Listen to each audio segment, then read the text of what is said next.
There was plenty of energy today in the governor's race, literally in fact. Both Governor Corzine and Republican Chris Christie spent the day promoting their platforms on energy efficiency and their positions on developing alternative fuels. Now, we have two reports on the competing energy agendas. We begin with senior political correspondent Michael Aaron, who covered Christie as the Republican laid out a multi-pronged renewable energy plan. You've seen the wind farms going up. You've seen the solar panels, but to hear Chris Christie tell it, the Corzine administration is late and ineffective when it comes to renewable energy. The failure on renewable energy here in New Jersey is another example of why John Corzine simply cannot get the job done. There are always great aspirational talks and plans and goals that he lays out, but there is little or no follow-through. That's why New Jersey sits today as ranked 43rd in the country in renewable energy production. Christie was at EPV Solar in Robbinsville outside Trenton today to offer his renewable energy plan. EPV makes extra-thin solar panels. It had 250 employees at this factory and another 100 in Lawrenceville until last December. Now it's down to 20 here. And instead of building a third plant in New Jersey, it built in Germany. 400 workers at the three plants are on extended furloughs. Christie said the Corzine administration's inattentiveness to EPV's requests for help has cost the state dearly. Sure, they came here and they visited, but they came here empty-handed. If the people at EPV Solar had been listened to, really listened to by the Corzine administration, this is a no-brainer. This factory should be operating right now.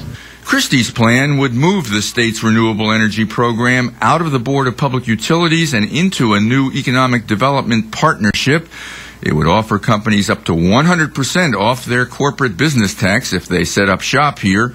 And it would focus on production jobs, not what Christie called efficiency jobs. The efficiency jobs are nice. The installers and others who are involved in the solar business, those are nice jobs, but they tend to be short-term and more temporary. We are going to focus on creating production manufacturing jobs in New Jersey, and we're committed to a goal of 5 production jobs for every 1 efficiency job.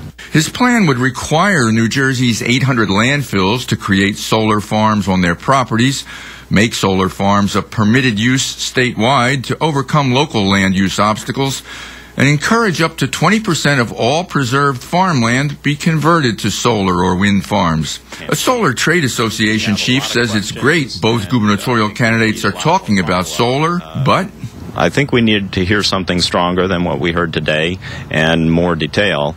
And in particular, we need to hear that there are initiatives that are going to support all of the New Jersey solar energy jobs. Our association has a lot of small businesses that install solar panels all over the state, small businesses that design solar power plants, and we need to hear initiatives that will keep them in business. These are permanent jobs, too. Thank you very much. Christie left without taking any questions. His car pulled away before we could catch up with it. It's strange that a candidate would roll out a major plan and not take questions on it, especially after the Corzine campaign has already attacked his numbers. But that's what happened. Michael Aaron, NJN News, Robbinsville. And meanwhile, the governor was touting his record for giving clean energy companies a boost through state grants. He also defended his administration's efforts at developing solar energy in the state. Environment correspondent Ed Rogers has that story.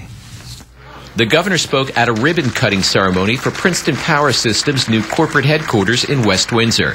The company has received grants and loans from the state totaling almost $2 million. The firm designed systems to convert power more efficiently. We have programs sponsored by the Army to create what they refer to as the microgrid, to allow our servicemen to bring sources of energy into the field to replace their reliance on diesel fuel that costs surprisingly about $90 a gallon just to get it to them.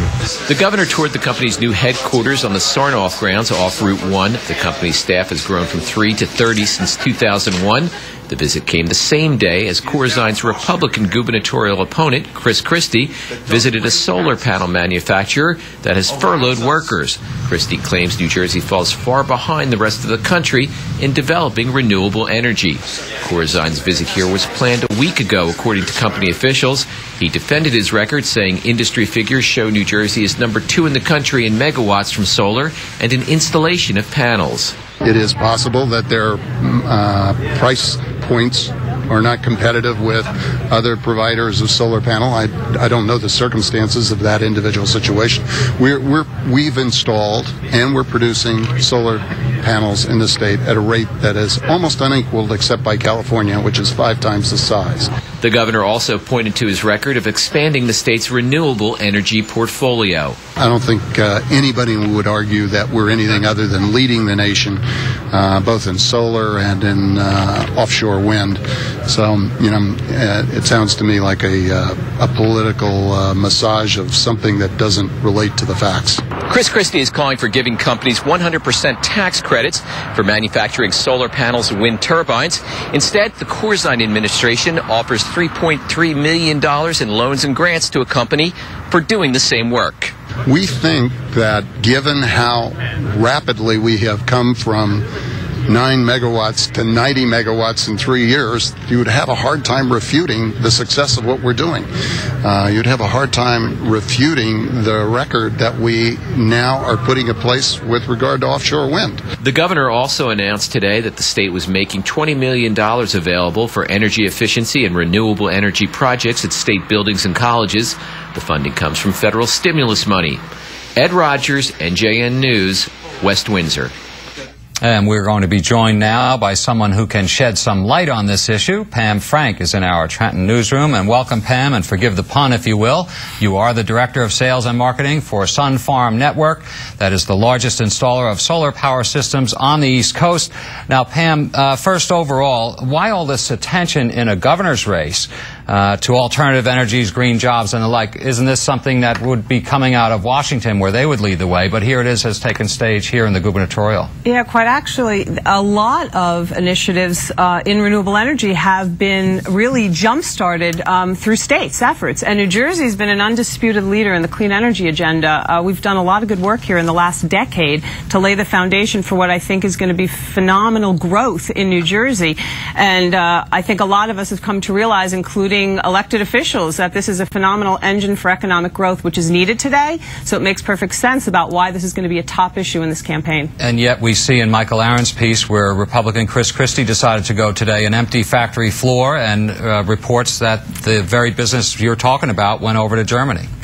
Well, actually, what's interesting is when you talk about the solar energy economy, when you talk about the clean energy economy, solar in particular, there are an awful lot of jobs that relate to the building out of solar plant, more than just factory jobs and manufacturing, which I understand, gets a lot of attention these days.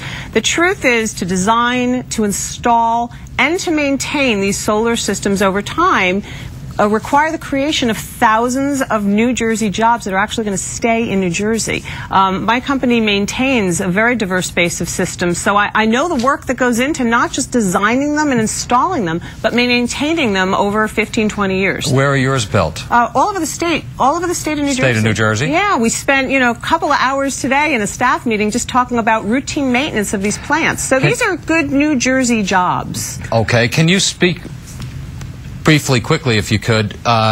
There's the one hand, rank number 43 from Chris Christie, we're lagging, and on the other hand, the governor says we're out front, only behind California, and you seem to be leaning toward what the governor says. Well, actually, I'm not going to take sides in this. I think New Jersey, like I said, has done phenomenal work over the last decade to lay a really unique policy framework, really what I think is the only competitive market framework in the world right now for solar energy. In 15 seconds, how about solar energy on preserved farmland?